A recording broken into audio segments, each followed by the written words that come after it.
Bonjour à vous et bienvenue dans les mondes intérieurs. Aujourd'hui, je vous invite à un voyage intérieur. Un voyage où l'histoire devient un miroir de vos pensées, de vos émotions et de votre propre humanité. Nous allons parler des fleurs pour Algernon. Peut-être connaissez-vous cette histoire, peut-être pas. Quoi qu'il en soit, je vous propose d'écouter non seulement le récit de Charlie, mais aussi de regarder avec lui à travers ce miroir intérieur. Car ce que vous allez entendre, c'est moins l'histoire d'un homme que l'histoire d'un reflet. Votre reflet. Imaginez un homme simple, humble, qui cherche à comprendre le monde. Charlie Gordon vit dans la douceur d'une innocence presque fragile. Vous pouvez peut-être sentir ce qu'il ressent là où vous vous trouvez en ce moment. Puis un jour, son intelligence est transformée. Il devient capable de comprendre des concepts que nous, parfois, nous effleurons à peine. Mais avec cette capacité nouvelle vient la solitude, la peur et l'isolement. Et maintenant, je veux que vous réfléchissiez avec moi. Si vous étiez à sa place, si soudainement vous pouviez voir le monde avec une clarté que vous n'aviez jamais connue, comment réagiriez-vous face aux autres? Comment vous sentiriez-vous face à vous-même? Chaque émotion de Charlie est un miroir pour vous. Sa joie, sa confusion, sa douleur, tout cela est un écho de ce que nous pouvons ressentir lorsque nous sommes confrontés à notre propre conscience, à notre propre humanité. Maintenant, je veux vous poser une question. Qu'est-ce que l'intelligence fait à l'âme?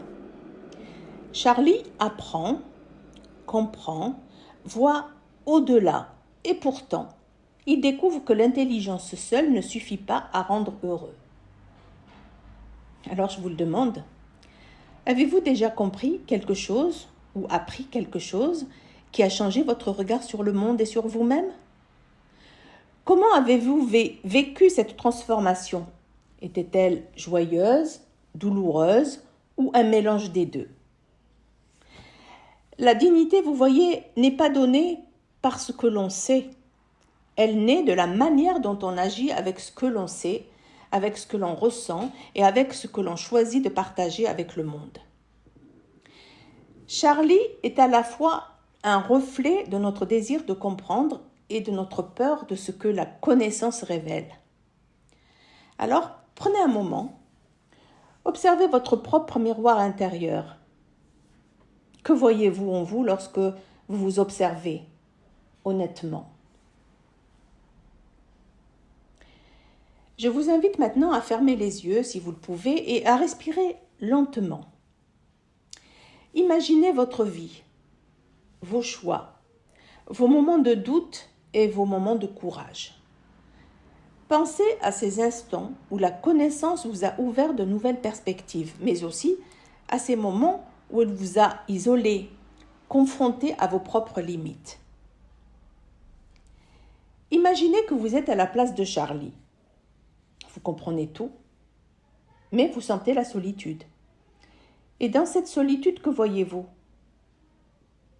Votre miroir intérieur se révèle. Vous voyez vos forces, vos faiblesses et vos choix passés et vos possibles futurs. Permettez-vous d'accueillir ce reflet sans jugement. Il n'y a rien à corriger, rien à cacher. Observez simplement, respirez et sentez ce que cela vous inspire.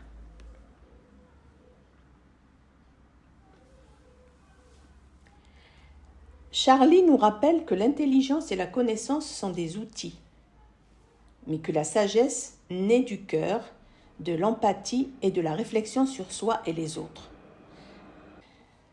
Alors, je vous le demande directement à vous. Comment pouvez-vous, dans votre vie, utiliser ce que vous comprenez pour agir avec dignité et compassion?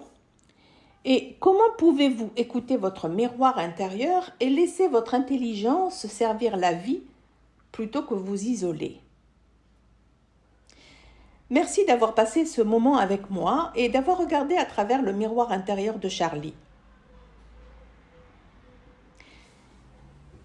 Dans le prochain épisode, nous explorerons Solaris, où l'humanité est confrontée à ses projections, à ses propres peurs et à la profondeur de sa conscience. Restez avec moi et continuez à observer votre miroir intérieur.